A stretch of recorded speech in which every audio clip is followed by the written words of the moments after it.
History and archaeology state.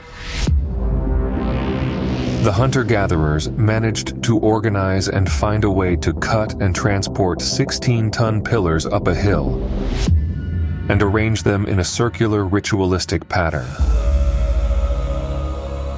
At that time, nomadic hominids walked the earth. They were hunters and gatherers. They could not write, nor did they practice agriculture or livestock farming. There was no trade, no houses, no laws, no state, and no social organization. However, the Mesopotamian tablets state, at that time, the gods had descended from the heavens and established the kingship on earth. This mystery takes the form of an ancient structure known as Göbekli Tepe, which was first discovered in the 1960s by a team of archaeologists led by Klaus Schmidt. Since then, Göbekli Tepe has become one of the most intriguing archaeological sites in the world, and it continues to raise more questions than it provides answers. First, let's journey through the lens of science to uncover important information about Göbekli Tepe. Then, we'll explore the events of the Younger Dryas and the possible connections between Göbekli Tepe and the Mesopotamian tablets. In the heart of modern-day Turkey, amidst a landscape steeped in history and religious lore, stands the enigmatic Göbekli Tepe.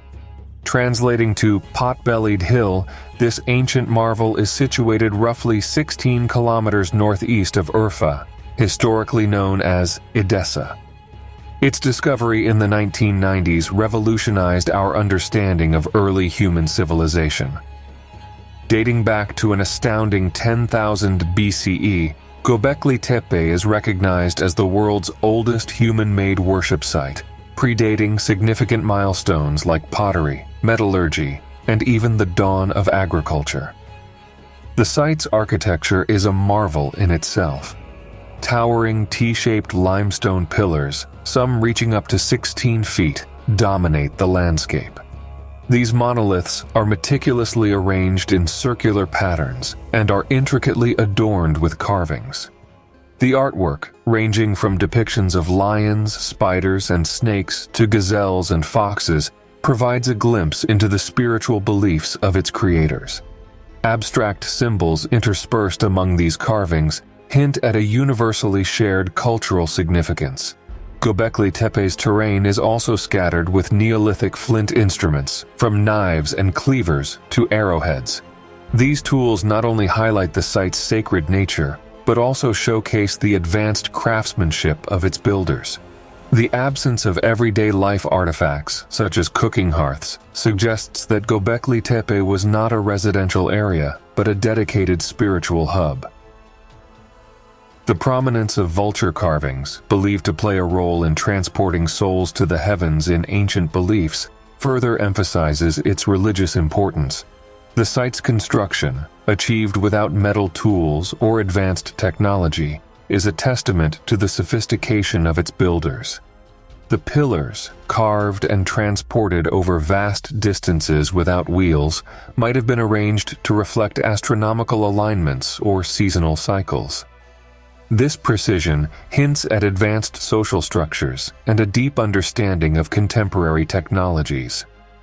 Göbekli Tepe's discovery has challenged many long-held beliefs about the evolution of human societies.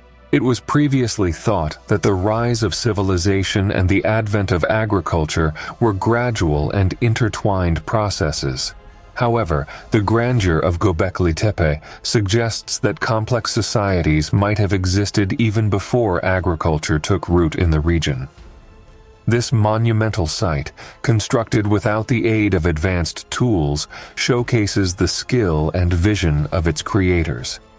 The site's rich iconography, abundant in animal carvings and abstract symbols, offers insights into the beliefs and cultural practices of its builders.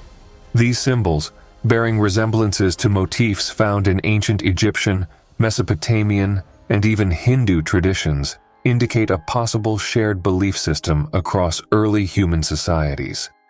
Positioned atop a mountain ridge, Göbekli Tepe provides a panoramic view of the surrounding region. making it an ideal setting for what many consider the world's earliest temple.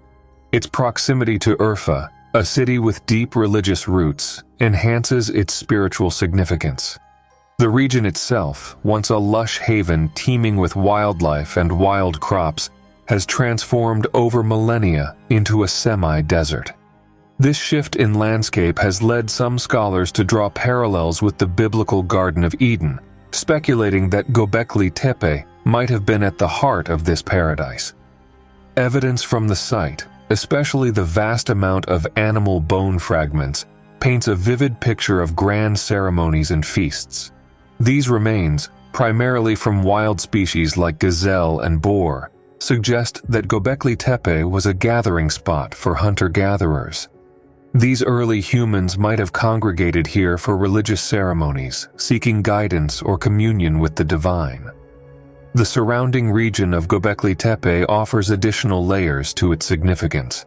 Just 20 miles away, archaeologists have uncovered evidence of the world's oldest domesticated wheat strains.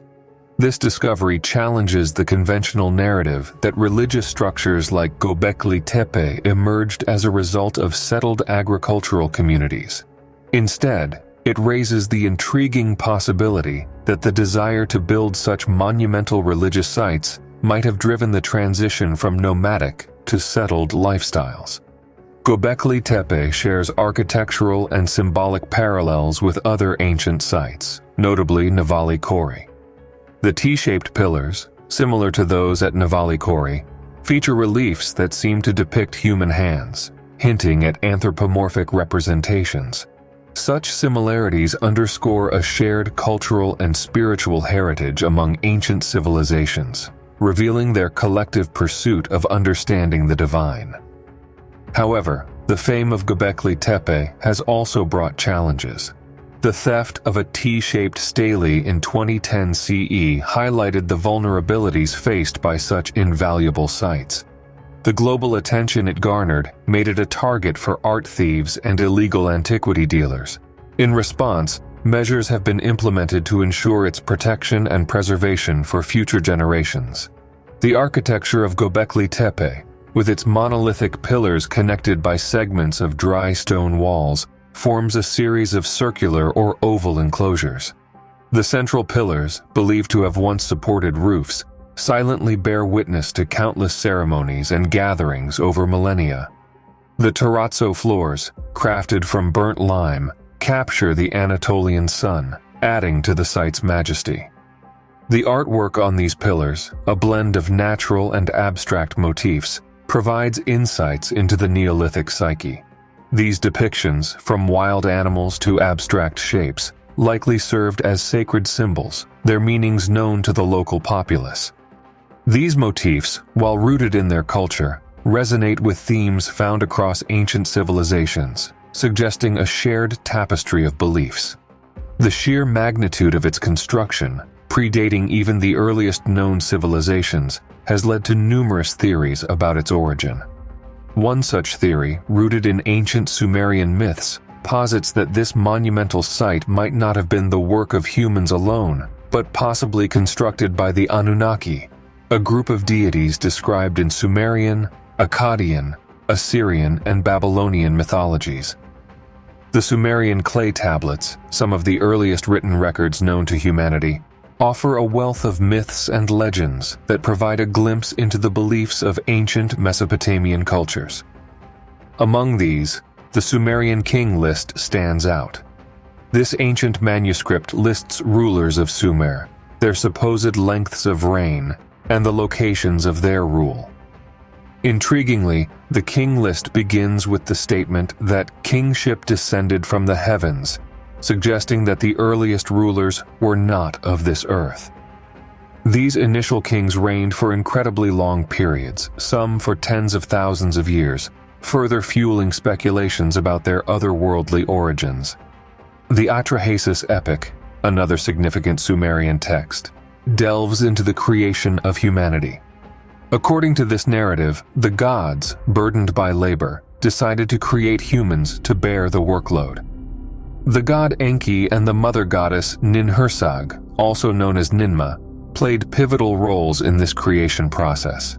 The narrative of Enki and Ninmah further elaborates on this, describing how humans were molded from clay, with the essence of a god breathed into them.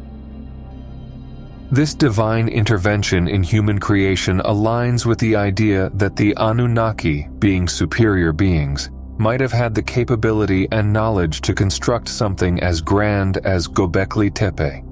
The Enuma Elish, the Babylonian creation myth, speaks of a cosmic battle between gods, leading to the creation of the earth and humanity. This tale, along with the Epic of Gilgamesh, which narrates the adventures of a Sumerian king seeking immortality, underscores the intertwined relationship between gods and humans. These myths collectively hint at a time when humans did not exist, and the earth was the domain of divine beings. Given these narratives, it's conceivable to speculate that Göbekli Tepe, with its advanced architectural techniques and profound spiritual significance, might have been a collaborative effort between humans and the Anunnaki. The site's intricate carvings, which resonate with symbols found in various ancient traditions, might be indicative of a shared cultural and spiritual heritage, possibly imparted by these deities. The sudden abandonment of Göbekli Tepe adds another layer of mystery to its history. The site was meticulously buried around 8000 BCE, a deliberate act that has puzzled historians. This act of concealment aligns intriguingly with the tales of a great deluge, as narrated in several Sumerian tablets, most notably in the Eridu Genesis. This ancient flood, believed to have wiped out civilizations, might have been the cataclysmic event that led to Göbekli Tepe's abandonment. Could it be that the Anunnaki, foreseeing this deluge, collaborated with humans to preserve the sanctity of Göbekli Tepe by burying it? Or perhaps, post the deluge, the Anunnaki decided to retreat, leaving behind their human counterparts and the monumental testament to their shared legacy. While archaeological evidence directly linking Göbekli Tepe to the Anunnaki remains elusive, the rich tapestry of Sumerian myths provides ample room for speculation. The tales of gods descending from the heavens, creating humans, and imparting knowledge resonate with the grandeur and spiritual depth of Göbekli Tepe. It's essential to consider all possibilities, even those that challenge our conventional understanding of history. The legacy of Göbekli Tepe, whether solely human or a collaboration with the divine, remains a testament to the profound depths of our shared heritage. The ancient tales inscribed on Sumerian clay tablets, particularly those of a great deluge, have long been a subject of intrigue for historians and archaeologists. These narratives, when juxtaposed with the geological and climatic evidence of the Younger Dryas, present a compelling tapestry of events that might have influenced the abrupt abandonment of Göbekli Tepe and shaped the stories recorded by the Sumerians. The Younger Dryas, occurring approximately between 12,900 and 11,700 years ago, was a sudden and dramatic return to glacial conditions after the Earth had been steadily warming. This period witnessed significant climatic disruptions, with temperatures plummeting rapidly, leading to widespread ecological upheavals. The causes of the Younger Dryas remain a topic of debate, with theories ranging from massive freshwater influxes into the North Atlantic to extraterrestrial impact events.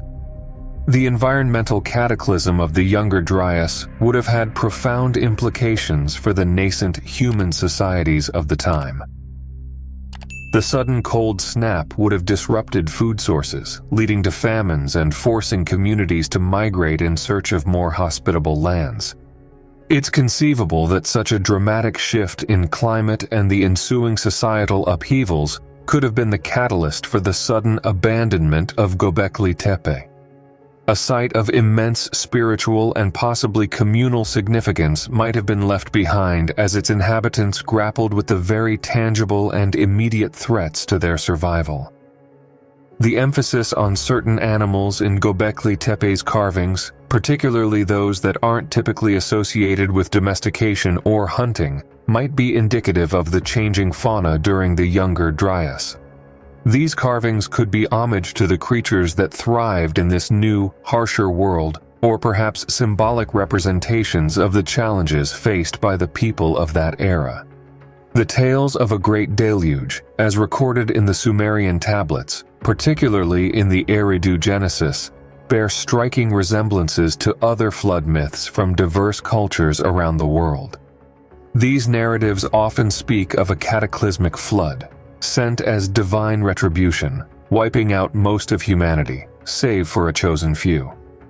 The interplay between the Younger Dryas, the abandonment of Göbekli Tepe, and the tales inscribed on Sumerian clay tablets offers a fascinating insight into the resilience and adaptability of ancient human societies.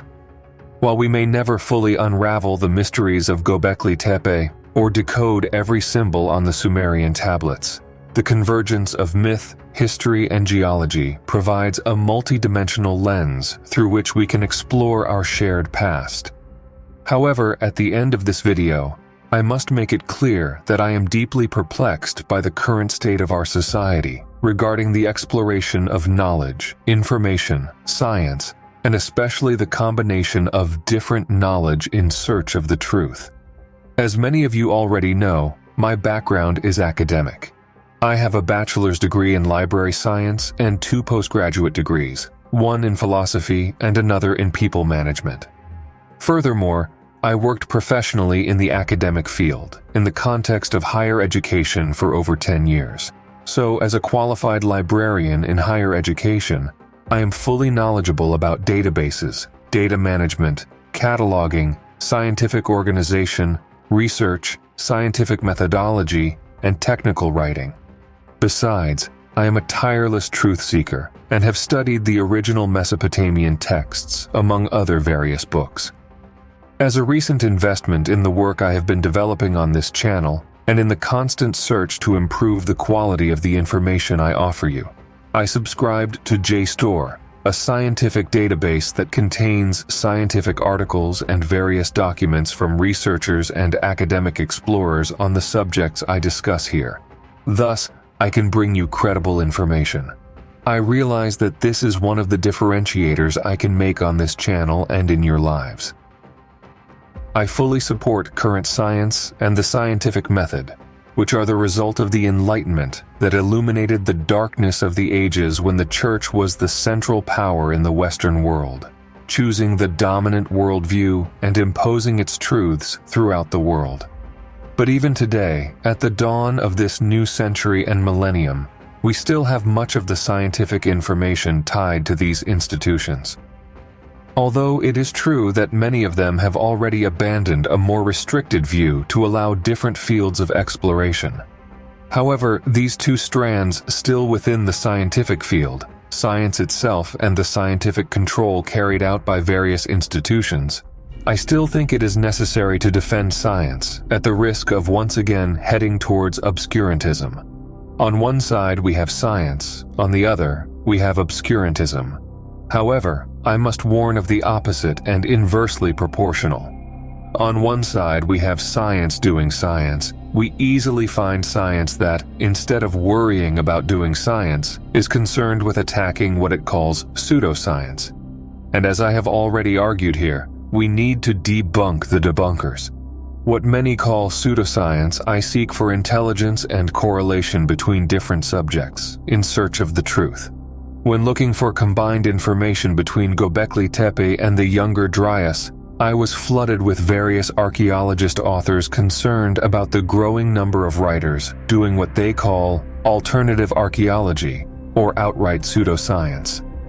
I found many pages and scientific articles striving to convince themselves, the scientists who read the scientific articles, that such views of reality are completely devoid of truth and rationality.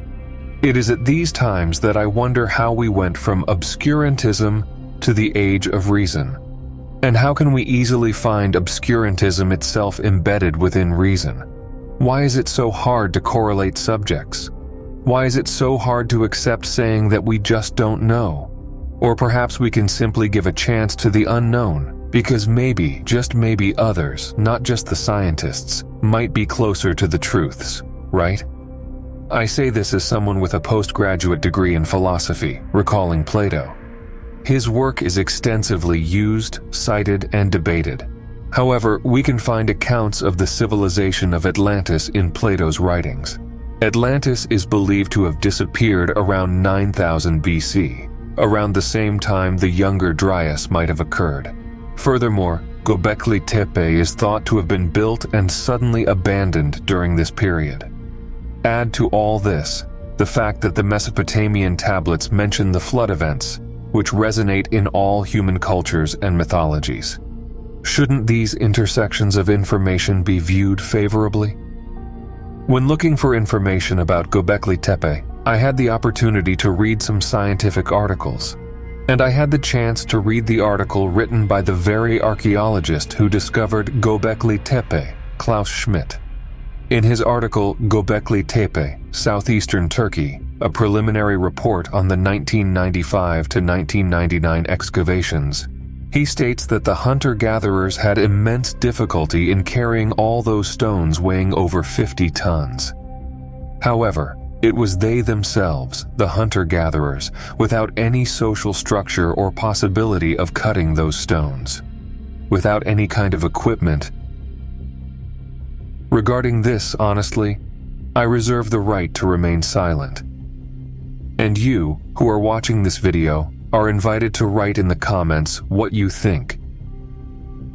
Who built Göbekli Tepe?